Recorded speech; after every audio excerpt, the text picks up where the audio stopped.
O ano era 1864. No interior do Brasil, a poeira que se erguia das estradas não carregava apenas o som dos cascos de cavalos, mas também o presságio de uma guerra iminente. O Império, arrastado para o conflito com o Paraguai, clamava por homens, mas não por qualquer homem, e sim por aqueles que pudessem ser descartados. Nas ricas terras da Fazenda Almeida, um nome era riscado do registro de alistamento: o do herdeiro legítimo, um jovem fraco e covarde que jamais sentiria o cheiro da pólvora. Em seu lugar, a caneta do coronel apontava para outro nome, um nome que, para a sociedade da época, não valia mais do que o pó da terra. Caim, um escravizado de 30 anos, com uma mente afiada como o fio de uma navalha e um conhecimento instintivo das trilhas e caminhos da mata, foi o escolhido. Sua vida, que até então parecia ter um único destino traçado, estava prestes a ser lançada no abismo de um campo de batalha, mas não sem uma promessa: a alforria. Um pedaço de papel que, para Caim, valia mais do que a própria vida.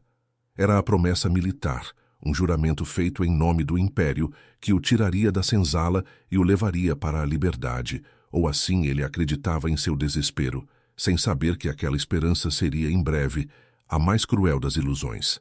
Esta é uma história de coragem e traição, de um homem que salvou uma nação e foi jogado de volta nas sombras.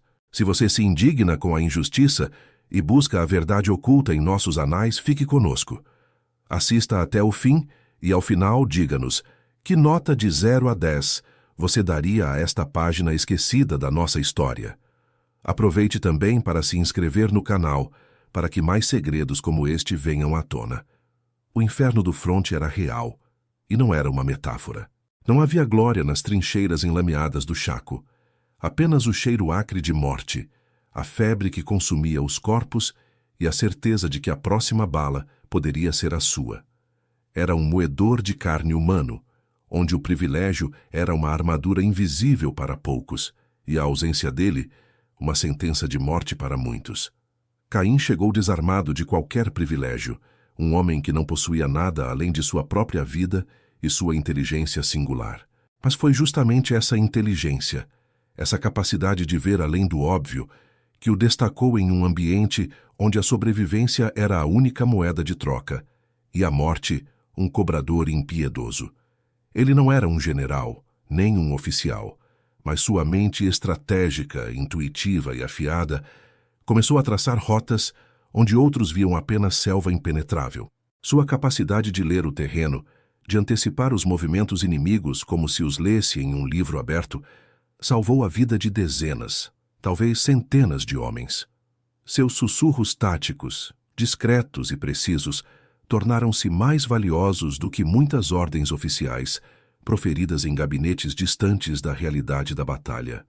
O sistema, cego por seu próprio preconceito, subestimava aquele homem, mas a guerra, implacável e justa em sua brutalidade, reconhecia o valor da mente, não da cor da pele. Caim se tornou uma lenda sussurrada entre os soldados, um fantasma que guiava na escuridão, um farol de esperança em meio ao caos. Mas o sistema, sempre vigilante, observava com desconforto o brilho daquele que deveria permanecer invisível, sem saber que a verdadeira prova de fogo ainda estava por vir. Foi em Curupaiti, em meio ao caos ensurdecedor de uma batalha que parecia não ter fim, que o destino de Caim e de toda uma nação se cruzaria de forma irreversível. A fumaça da pólvora misturava-se ao lodo da terra, e o ar pesado pressagiava uma emboscada paraguaia que ameaçava desarticular o comando brasileiro, aniquilando a liderança em um único golpe. Caim, com a acuidade de um predador, percebeu a armadilha antes que o primeiro tiro fosse disparado, antes mesmo que os inimigos revelassem sua presença. Ele sentiu o perigo no ar, na mudança do vento, na quietude anormal da mata, em um conhecimento ancestral que ia muito além de qualquer manual de guerra. O Duque de Caxias, o comandante-chefe, símbolo da liderança brasileira, marchava em direção ao que seria seu fim. E Caim sabia disso.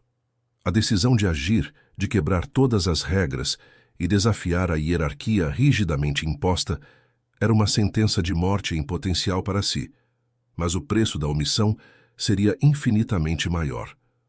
Com o coração batendo como um tambor de guerra, Caim rompeu a linha, ignorando os olhares de choque e os gritos de advertência. Ele correu, o corpo impulsionado por uma urgência que superava o medo, determinado a chegar até o Duque, a alertá-lo, mesmo que isso custasse sua própria vida. Duque, é uma armadilha.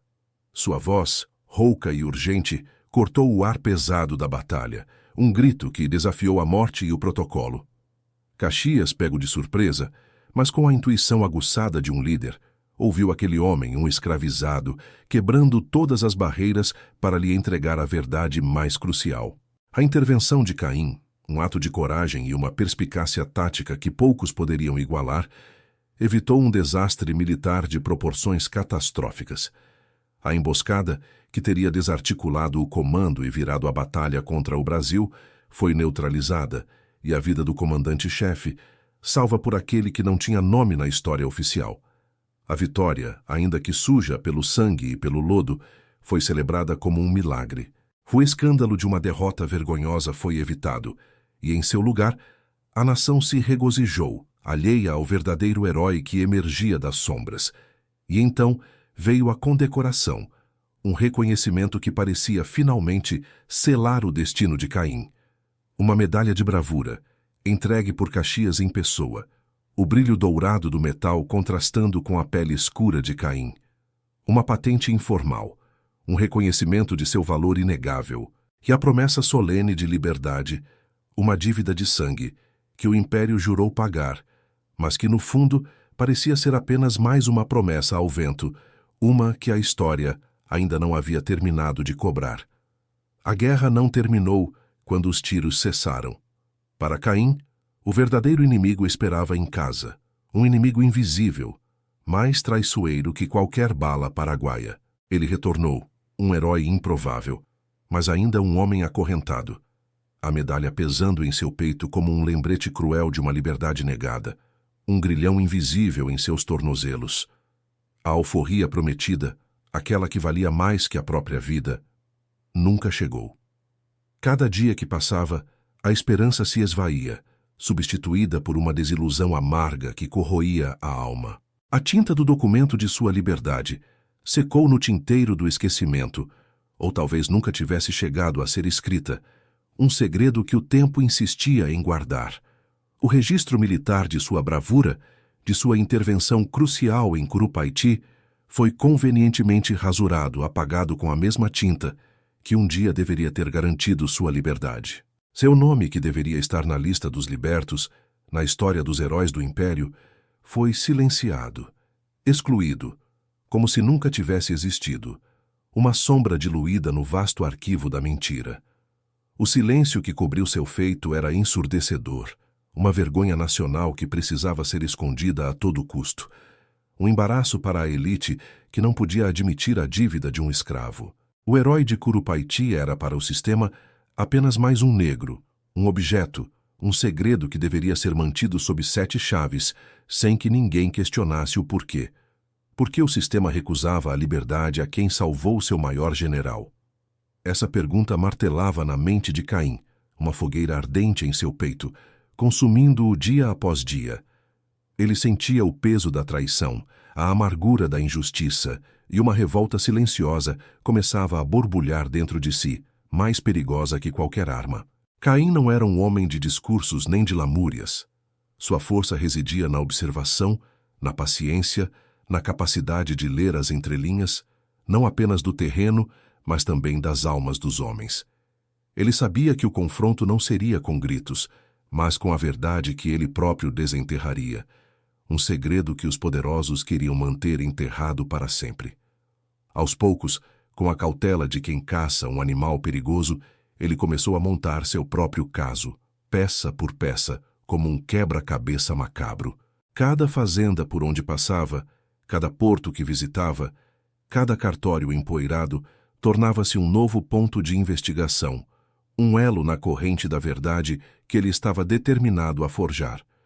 Testemunhas silenciadas, pessoas que tinham visto ou ouvido algo, mas que o medo havia obrigado a calar. Ordens secretas, sussurradas em corredores escuros, longe dos ouvidos curiosos. Documentos oficiais que contradiziam os relatos públicos, papéis que gritavam a verdade, mesmo que ninguém estivesse ali para ouvi-los. Caim, com sua mente afiada, começou a enxergar a teia. Descobriu que a alforria não fora negada por um mero descuido burocrático, mas por um esquema maior, uma conspiração friamente calculada. Envolvia o coronel local, o mesmo que havia assinado o falso alistamento, o juiz de paz que deveria ter garantido a lei, e até um político provincial, cujas mãos estavam sujas de lama e de sangue. Todos eles tinham um interesse em comum: a manutenção da escravidão, a perpetuação de um sistema que lhes garantia poder e riqueza, e, acima de tudo, a supressão de qualquer precedente perigoso, como a liberdade de um escravo que se tornara herói. Aquela falsa liberdade era, na verdade, um instrumento de controle, uma arma para manter os outros na linha, sob a ameaça de que até mesmo a maior das bravuras seria inútil. A caçada pela verdade se tornou sua nova batalha, mais complexa e perigosa do que qualquer trincheira de guerra. Caim não buscava vingança, não era movido por um desejo cego de retribuição, mas por uma sede inabalável de justiça. Ele sabia que a confissão não viria fácil, que ninguém falaria por espontânea vontade. Mas os documentos falavam. Havia um nome riscado no registro da fazenda, o do herdeiro que nunca foi à guerra, a prova cabal de que Caim havia tomado seu lugar. Havia a medalha, um objeto físico, pesado, inegável, que o sistema, por mais que tentasse, não podia apagar. Era a prova viva de sua história, um testemunho silencioso que gritava aos céus. Caim estava construindo sua rota, um caminho através das mentiras e dos silêncios, em direção a um confronto final. Não seria com armas, com tiros ou baionetas, mas com a tinta e o papel, com a verdade que rasgaria o véu da hipocrisia imperial. Ele estava prestes a expor um escândalo que redefiniria o que significa ser herói e o que significa ser livre, e o império não estava pronto para o que viria. A caçada pela verdade se tornou sua nova batalha, e Caim sabia que o confronto final não seria com armas, mas com a tinta e o papel. Ele havia desenterrado os documentos, costurado as mentiras, e agora possuía a prova irrefutável de que a promessa de liberdade não fora apenas quebrada, mas deliberadamente suprimida. A hora de agir havia chegado, e o império sentiria o peso de suas escolhas. Com a precisão de um cirurgião, Caim reuniu suas evidências: a cópia do registro militar adulterado, a confissão velada de um velho escrivão amedrontado, o mapa detalhado de Curupaiti, que só ele poderia ter traçado, e, claro, a medalha de bravura, seu testemunho mudo e brilhante. Cada peça era uma flecha apontada para o coração da mentira. A denúncia não poderia ser entregue a qualquer um. Caim não confiava nos coronéis, nem nos juízes de paz do interior, todos parte da mesma teia de corrupção.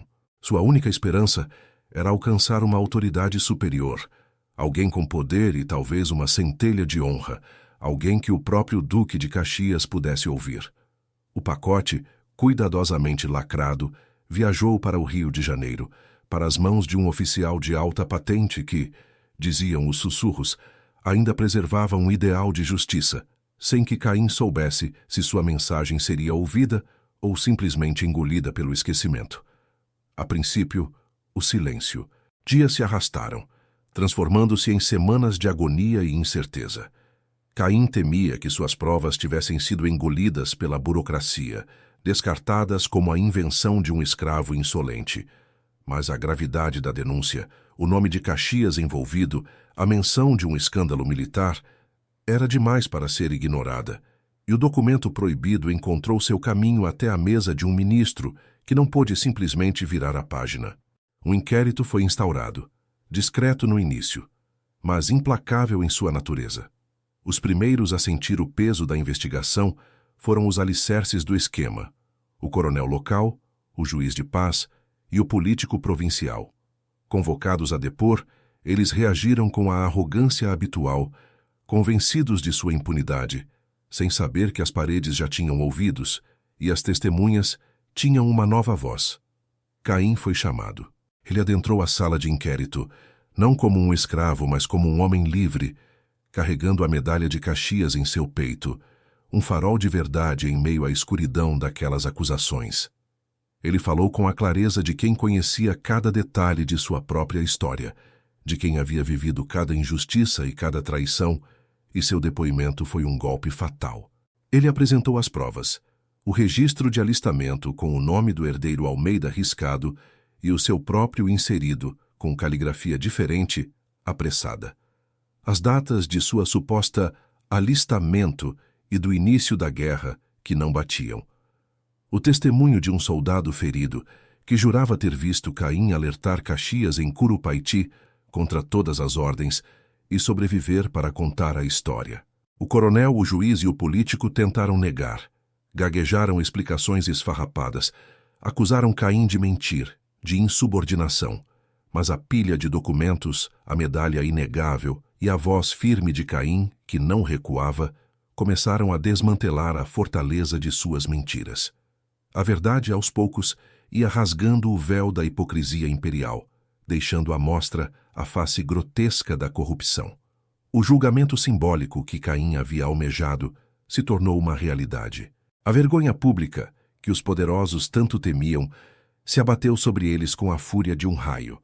Os nomes do coronel, do juiz de paz e do político provincial foram arrastados na lama, suas reputações destruídas, suas fortunas abaladas. A condenação moral era irreversível e o escândalo repercutiu até nos salões mais nobres do império. A justiça, embora tardia, veio. A alforria de Caim, aquela promessa violada, foi finalmente oficializada de forma solene e pública. Seu nome, antes apagado, foi restaurado nos registros militares, não apenas como um escravizado que serviu, mas como um herói que salvou vidas e confrontou a corrupção do próprio Estado. A dívida de sangue do império finalmente foi paga. Caim não buscou vingança, mas encontrou a justiça. Ele não esqueceu o passado, mas o transformou em uma lição para o futuro. Sua história, antes um segredo sombrio, emergiu para redefinir o que significa ser herói e o que significa ser livre em um Brasil ainda atolado nas correntes da escravidão. Ele se tornou um símbolo, uma cicatriz na memória do império, um lembrete eterno de que a dignidade humana não pode ser apagada por tinta ou por silêncio. A história oficial pode ter tentado apagar seu nome, mas a memória, como uma chama inextinguível, resistiu. A luta de Caim nos lembra que, mesmo nas sombras mais profundas da injustiça, a verdade sempre encontra um caminho para a luz, e a busca pela dignidade humana é uma batalha que nunca cessa.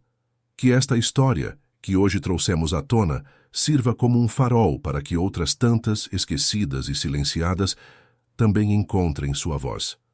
Se a jornada de Caim, o escravizado que salvou um duque e lutou contra um império, tocou você, deixe sua nota de 0 a 10 nos comentários. Sua opinião é crucial para que possamos continuar a desvendar esses mistérios do passado. E não se esqueça de se inscrever no canal, para que nenhuma outra história proibida permaneça nas sombras, esperando para ser contada.